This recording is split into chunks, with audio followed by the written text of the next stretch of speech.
Alright guys, nandito na naman tayo sa ating panibagong vlog at syempre meron na namang kararating na bagong model dito sa Yamaha Bike Ting Tagum. Walang iba ko dito, Yamaha PG1. So isa to sa motor na talagang, ayan, napakaganda sa ating mga rider dahil itong motor na to is modern, classic, at the same time pwede ito siya pang off-road. Dinadala din ito sa mga camping site.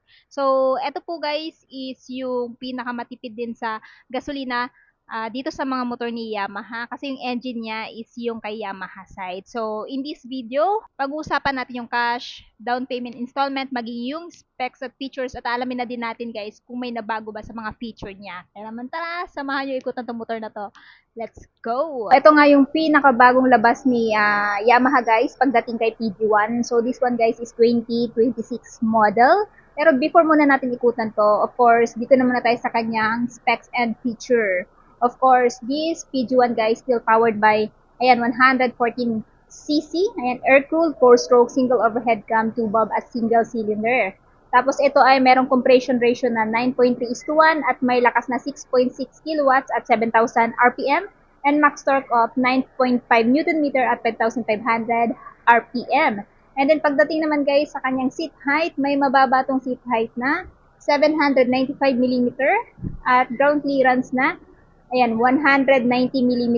Kaya naman sa malalaking humps ng Pinas, hindi na po matatamaan yung ilalim na bahagi ng motor na to. At sa mga nagtatanong, may magaan lang siya na timbang guys with oil and fuel tank na full na 107 kg. Kaya naman kahit lady rider, kayang-kaya itong i-maneuver. Sa fuel tank naman niya, meron siyang capacity guys na 5.1 liters pagdating sa kanyang fuel tank. At syempre yung fuel tank niya nandito sa ilalim ng upuan na to. Ayan. Guys, eto yung kanyang headlight. Of course, halogen. Turn signal is halogen. So, syempre, kahit halogen yan guys, napakaliwanag pa rin naman yung buga niyan kahit nasa gabi. So, telescopic with rubber boots. And then, pagdating sa kanyang tire, kita nyo naman guys, naka-spike na yan. So, kung idadaan nyo to sa off-road guys, talagang hindi po dulasin yung gulong na to. Single disc pa rin naman yung gamit with single pot piston brake caliper. And then, sa engine, ayan. Sa engine niya nga pala guys, napakatipid nito sa gasolina kasi same lang sila ni Yamaha site, no? Tapos, yung kanyang, ito yung kanyang tambucho guys. Syempre, meron siyang malawak or malaking heat guard. Parang sa ganon, hindi mapaso ikaw or yung angkas mo. So, suspension na ginamit is dual shock absorber. Drum brake pa rin sa likod. Takapit naman yung drum brake na yan if ever gagamitin niyo yung braking system nito sa rear. So, tire size sa likod is 90 by 100 by 16. While sa front naman is, ayan, 90 by 100 by 16. So, for me, goods na meron siyang malaking gulong, no? And then, dito tayo sa kanyang, ayan, dashboard. So, analog yan, guys. Ito yung kanyang fuel gauge. Tapos, yung speedometer, odometer. Tapos, meron na din pala siyang gear indicator dito, guys. Then, dito, meron siyang kill switch off, activated, hazard, light off, and tsaka on. Electric start, dito sa kabila is, ayan, high beam, low beam. Meron siyang pass light. Meron siyang turn signal at saka yung kanyang horn. Tapos, nandito yung kanyang, dito sa baba guys, nandyan yung kanyang fuel tank na 5.1 liters. Ayan. So, sa kanyang seat cushion naman, leather type, naka-stitches, premium na premium. So, sa mga nagtatanong, pwede to lagyan ng saddle bag. Pero kung may bracket naman for top box, pwede naman. Depende na lang sa inyo. So, sa taillight guys, ito yung kanyang taillight. Bulb type, turn signal bulb type. May ilaw na din siya ng plaka. At saka naka-reflector na din. Tapos, ito naman yung kanyang gulong.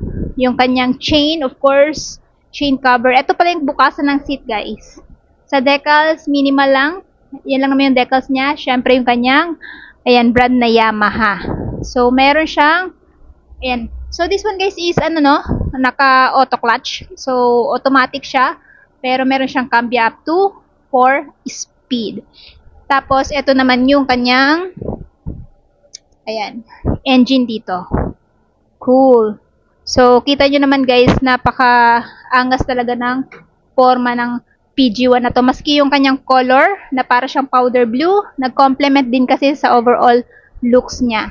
Tapos, meron siyang side pairings dito na color silver. And for me, ayan, goods na goods, napakaganda. And maganda din to sa mga rider, lalong-lalo na kung ganitong klase yung motor na bet ninyo. No? So, ayan, syempre, ito yung front and another side. So, ayan guys, wala namang iba, wala siyang compartment guys, kasi wala naman kayo mapaglalagyan. Pero pwede kayo mag-upgrade ng saddle bag dito if ever gusto nyong magkaroon ng compartment. Tapos, ito naman yung grab bar para sa hawakan ng angkas. So, comment down below kung ganito ba yung klase ng motor na gugustuhin yung bilhin ngayong taon. I just want to know in the comment section below. So, ngayon naman guys, pag-usapan naman natin kung magkano siya ngayong taon or ngayong buwan. If ever interested kayo dito sa motor na to, ito ngayon ay merong updated price na 82,900 spot cash. Pero gusto nyo hulugan, down payment is 8,000. Monthly sa 3 years ay 3,837. Rebates na 200. So, if ever interested kayo guys, ito ay located lamang dito sa may Yamaha Bike Link Tagum. In front lang siya ng Arriesgado College. So, full address, ilalagay ko na lamang sa description box.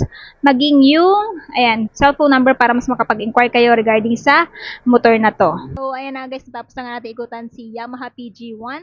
Ano yung masasabi nyo sa motor na to? Sulit ba siya sa presyo niya? At ano yung katangian niya kung bakit ito yung motor na kukonsider nyo bilhin ngayong taon? Paki-comment naman sa baba. At syempre, kung bago pa lang kayo sa channel ko at hindi pa nakapag-subscribe, huwag kalimutan mag-subscribe para ma-notify kayo once may bago tayong upload na gaya nito. And also, please follow me on my Facebook page, Instagram at TikTok, Langga Gail. So yan guys, hanggang dito na muna tayo. Ride safe and peace out.